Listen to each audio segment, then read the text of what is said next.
Hello guys. तो हम स्वरित्र के बारे में कुछ बताने जा रहे हैं कि स्वरित्र, मान लीजिए दो स्वरित्र है। क्या? दो स्वरित्र।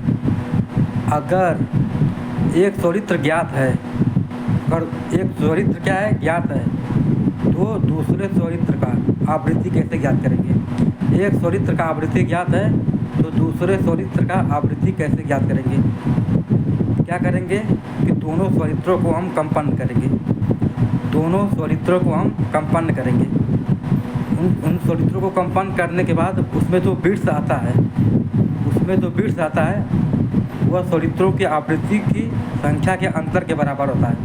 मान लीजिए हमने दोनों स्वरित्रों को कंपन किया तो उसमें बिट्स क्या हुआ, यक्स आया। उसमें बिट्स यक्स आया तो हम मान लेंगे कि जो अज्ञात स्वरित्र है उसकी आवृत्ति जो है n1 प्लस x होगी या n1 माइनस x होगी। मान लीजिए जो ज्ञात स्वरित्र है उसका आवृत्ति n1 है और अज्ञात स्वरित्र है उसकी आवृत्ति n2 है। अब फिर दोनों का जो अंतर होगा वह x के बराबर होगा। x क्या है? वो बिट्स है। तो जो ज्ञात स्वरित्र होगा, यानी जो अज्ञात स्वरित्र की आवृत्ति होगा वह n1 प्लस x हो सकता है या n1 माइनस x हो सकता है। तो हम क्या करेंगे, जो ज्ञात स्वरित्र है उसमें थोड़ा सा हम पॉलीथीन बांध देंगे। पॉलीथीन बांधने से क्या होता है कि जो स्वरित्र की आवृत्ति होती है वो क्या होती है, वह कम हो जाती है। स्वरित्र की आवृत्ति कम हो जाती है। मान लीजिए पॉलीथीन बांध दिए, अब उसके बाद दोनों स्वरित्रों को हम कंपन करेंगे।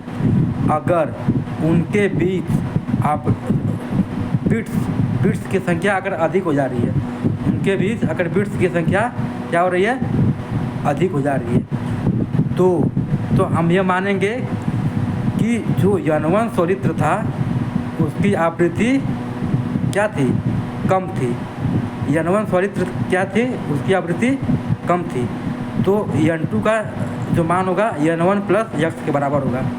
अगर दोनों में हम कंपन कराते हैं, अगर उनके बीच अगर बिट्स की संख्या अगर अधिक हो जा रही है, अगर बिट्स की संख्या मान लीजिए कम हो जा रही है, बिट्स की उस बार हमने बताया था उसमें बिट्स की संख्या क्या हो जा रही थी, अधिक हो जा रही थी।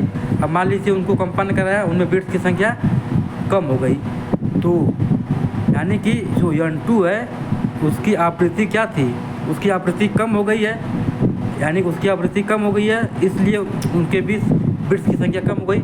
यानी कि n2 की जो मान होगा वह n1 माइनस x के बराबर होगा, यानी कि n2 का मान होगा n1 माइनस x के बराबर होगा।